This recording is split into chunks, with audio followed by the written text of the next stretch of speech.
धाराशिव जिल्ह्यातील ढोके येथे गेल्या 4 दिवसापूर्वी बर्ड फ्लूने कावळ्याचा मृत्यू झाल्याची जी घटना आहे ती समोर आलेली होती आणि आपण जर पाहिलं तर यामध्ये जवळपास 50च्या वर कावळे जे आहेत ते मृत अवस्थेत आढळलेले होते आणि त्यानंतर पशुसंवर्धन विभाग असेल तो अलर्ट झालेला होता. मात्र आता यामध्ये जर आपण पाहिलं तर एका व्यक्तीला बर्ड फ्लूची लागण झाल्याचा जो संशय आहे तो आरोग्य विभागाकडून व्यक्त करण्यात आलेला आहे आणि त्यानंतर त्या व्यक्तीचे जे स्वॅब आहे ते तपासणीसाठी पाठवण्यात आलेले आहेत. माझ्यासोबत जिल्हा आरोग्य अधिकारी डॉक्टर सतीश हरदास आहेत, पण त्यांच्याशी बातचीत करणार आहोत. सर, मला काय सांगाल, नेमकं त्या व्यक्तीचे तुम्ही स्वॅब पाठवलेत, काय नेमकं ढोकी गावामध्ये मागच्या आठवड्यामध्ये पशुसंवर्धन विभागाने जे नमुने घेतले होते ते बर्ड फ्लूसाठी पॉझिटिव्ह आलेले होते आणि त्या ठिकाणी जेव्हा आपण सर्वेक्षण करतो म्हणजे पक्ष्यांमध्ये पॉझिटिव्ह आढळलेला आहे, पण ज्यावेळेस आपण फ्लूचे लक्षणं जे असतात त्या ठिकाणी आपण सर्वेक्षण करतो, ताप आहे, खोकला आहे, श्वास घ्यायला त्रास आहे, असं सर्वेक्षण करत असताना हा जो 40 वर्षीय एक व्यक्ती आहे हा पक्ष्याच्या संपर्कात आहे आलेला होता आणि त्याला हे लक्षणं सगळे होते,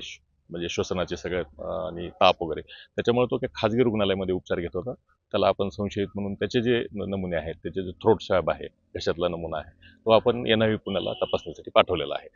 एकीकडे आपण पाहिलं तर अगदी हा आजार माणसामध्ये होऊ शकतो का, किंवा त्याची प्रमुख लक्षणं तुम्ही त्याचा शोध कसा घेतला नेमकं? आता शक्यतो हा आजार माणसामध्ये होत नाही, हा पक्ष्यामधला बर्ड्समधला आजार आहे. काही प्रसंगामध्ये विशेष करून जेव्हा पक्ष्यांच्या खूप संपर्कामध्ये एखादा व्यक्ती येतो किंवा अर्धवट शिजलेले जे मांस वगैरे आहे, हे जे पोल्ट्रीचे प्रोडक्ट खाल्ले जातात, ते रेअर कंडिशनमध्ये हा आजार माणसामध्ये येऊ शकतो आणि त्याचे जे लक्षणं आहेत ते सगळे श्वसन संबंधी आहेत. ताप आहे, खोकला आहे, श्वास घ्यायला त्रास आहे, अंगदुखी आहे, हे जे लक्षणं आहेत हे साधारणपणे सौम्य स्वरूपाचेच असे लक्षणं माणसामध्ये आढळून येऊ शकतात आणि एका बाधित व्यक्ती जर असेल ते बाधित व्यक्तीपासून श्वसन मार्गाद्वारे खोकल्याद्वारे हे दुसऱ्या व्यक्तीला सुद्धा होऊ शकतो, म्हणून आपण ते सगळे प्रिकॉशन घेत आहे. एकीकडे जर आपण बघितलं तर ढोकेमध्ये अनेक मांस विक्री करणारं दुकानं आहेत, त्या परिसरामध्ये अनेक दुकानं आहेत. मग त्या लोकांची तपासणी होणार का, किंवा काय पुढचं आरोग्य विभागाचं पाऊल असणार? आता ढोकी जो परिसर आहे तो पशुसंवर्धन विभागाने माननीय जिल्हाधिकारी महोदयांच्या आदेशानुसार तो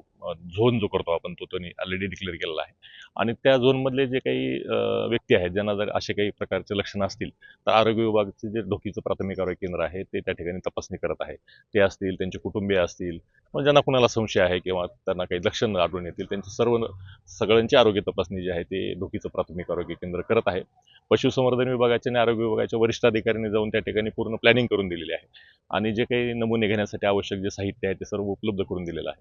जे काही औषधी लागतात ह्यासाठी हे पण सर्व ढोकीच्या प्राथमिक आरोग्य केंद्राला आपण उपलब्ध करून दिलेलं आहे. नागरिकांनी आता नेमकं काय खबरदारी घेतली पाहिजे? नागरिकांनी शक्यतो जे मांसाहारी लोक आहेत त्यांनी शक्यतो हे पोल्ट्री प्रोडक्ट खात असताना पूर्णपणे शिजवलेला मांस खाल्लं पाहिजे. अर्धवट शिजलेलं किंवा शिळं शक्यतो खाऊ नये.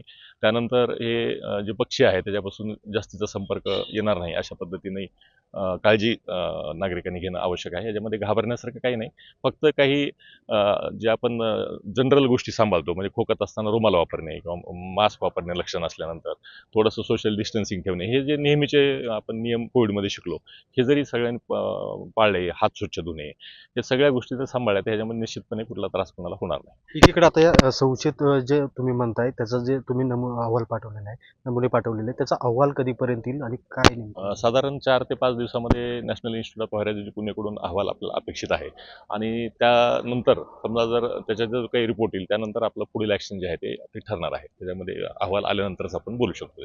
नक्कीच आपण पाहतोय की अगदी एक संशयित व्यक्ती आहे जो 40 वर्षाचा व्यक्ती आहे, तो मांस विक्री करतो. मात्र त्याचे जे आता नमुने आहेत ते तपासणीसाठी पुणे येथे पाठवण्यात आलेले आहेत. त्याचा अहवाल 4 ते 5 दिवसात येणं अपेक्षित असल्याचं देखील आता आरोग्य विभागाच्या वतीने सांगण्यात आलेलं आहे.